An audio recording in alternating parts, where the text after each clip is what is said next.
Philip Woolen.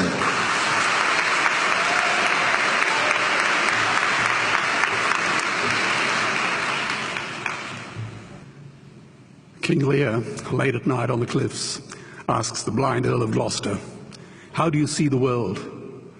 And the blind man Gloucester replies, "I see it feelingly. And shouldn't we all? Animals must be off the menu because tonight they are screaming in terror in the slaughterhouses, in crates and in cages, vile, ignoble gulags of despair." You see, I heard the screams of my dying father as his body was ravaged by the cancer that killed him. And I realized I'd heard those screams before. In the slaughterhouse, their eyes stabbed out and their tendons slashed, on the cattle ships to the Middle East, and the dying mother wail as a harpoon explodes in her brain as she calls out to her calf.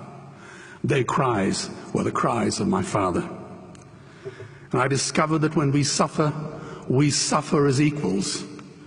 And in their capacity to suffer, a dog is a pig, is a bear, is a boy.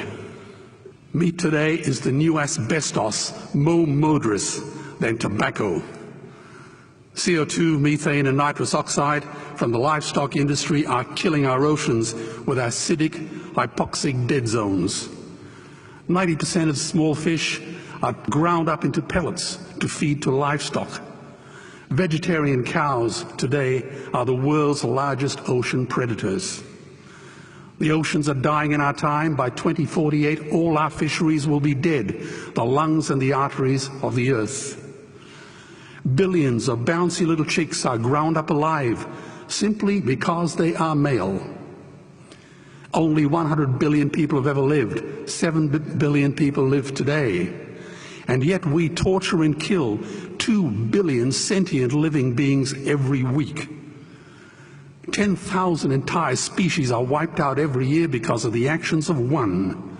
And we're now facing the 6th mass extinction in cosmological history. If any other organism did this, a biologist would call them a virus. It is a crime against humanity of unimaginable proportions. But happily, the world is changing. 10 years ago, Twitter was a bird sound. www was a stuck keyboard. Cloud was in the sky. 4G was a parking space. Google was a baby's burp. Skype was a typo. And Al-Qaeda was my plumber. Victor Hugo said, "There is nothing more powerful than an idea whose time has come." Well, animal rights today is now the greatest social justice issue since the abolition of slavery. Do you know there are over 600 million vegetarians in this world? And that is bigger than the United States, England, France, Germany, Spain, Italy, Canada, Australia, New Zealand, all put together. If we were one nation, we would be bigger than the 27 nations of the European Union. Can you believe that? And despite this massive demographic footprint, we are still drowned out by the raucous hunting, shooting, killing cartels who believe that violence is the answer when it should not even be a question. Meat kills animals, kills us, and is killing our economies. Medicare has already bankrupted the United States. They will need $8 trillion invested in Treasury bills just to pay the interest, and they have precisely zero. They could shut down every school, Army, Navy, Air Force, Homeland Security, Marines, CIA, and FBI, and they still will not have the money to pay their doctor bills. And our Cornell and Harvard say that the optimum amount of meat in a healthy human diet is precisely zero. Water, as you know, is the new oil. Nations will soon be going to war for it. Underground aquifers that took millions of years to fill are now running dry. It takes 50,000 liters of precious drinking water to make 1 kilo of beef. Today, 1 billion people are hungry. 20 million people will die from malnutrition. Cutting meat by only 10% will feed 100 million people, and eliminating meat will end starvation forever. If everyone ate a Western diet, we would need 2 planet Earths to feed us. We've only got one, and she is dying. Greenhouse gas emissions from livestock is 50% greater than transport, as Peter said.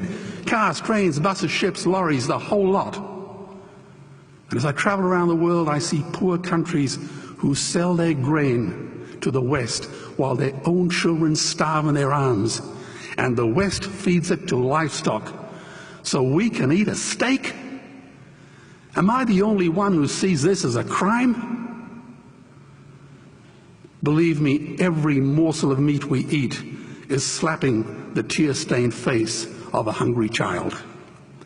When I look into her eyes, do I remain silent? The earth can produce enough food for everyone's need, but not enough for everyone's greed. We are facing the perfect storm. If any nation had developed weapons that could wreak such havoc on the planet, we would launch a preemptive military strike and bomb it back into the Bronze Age. But it's not a rogue state, it's an industry. The good news is we don't have to bomb it. We can just stop buying it. Sir George Bush was wrong. The axis of evil does not run through Iraq, Iran, or North Korea. It runs through our dining tables. Weapons of mass destruction are our knives and forks. Our proposition is the Swiss Army knife of the future. It solves our environmental, water, human health problems and ends cruelty forever. The Stone Age didn't end because we ran out of stones. This cruel, disgusting industry will end because we run out of excuses. Meat is like the 1 and 2 cent coins. It costs more to make than it's worth. And I come from the bush. Farmers are the ones with the most to gain. Farming won't end, it would boom. Only the product line will change. Farmers would make so much money they won't even bother counting it, and I'd be the first to applaud them. Governments would love us. New industries would emerge and flourish. Health insurance premiums would plummet. Hospital waiting lists would disappear. Hell, we'd be so healthy, we'd have to shoot someone just to start a cemetery. So tonight I have 2 challenges for the opposition. 2 challenges. Meat causes a wide range of cancers and heart disease. Would they name one disease caused by a vegetarian diet? And 2, I'm funding the Earthlings trilogy. If the opposition is so sure of their ground, I challenge them to send a copy of the Earthlings DVD to all their colleagues and all their customers. Go on, I dare you.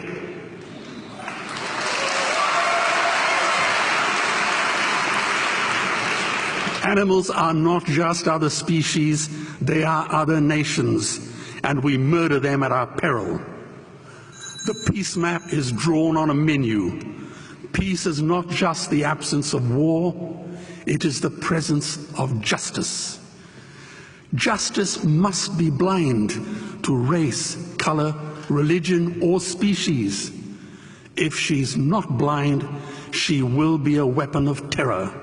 And tonight, there is unimaginable terror in those ghastly Guantanamos we call factory farms or slaughterhouses. Believe me, if slaughterhouses had glass walls, we wouldn't be having this debate tonight. You see, I believe another world is possible. And on a quiet night, I can hear her breathing. Let's get animals off the menu and out of these torture chambers. Please vote tonight for those who have no voice. Thank you.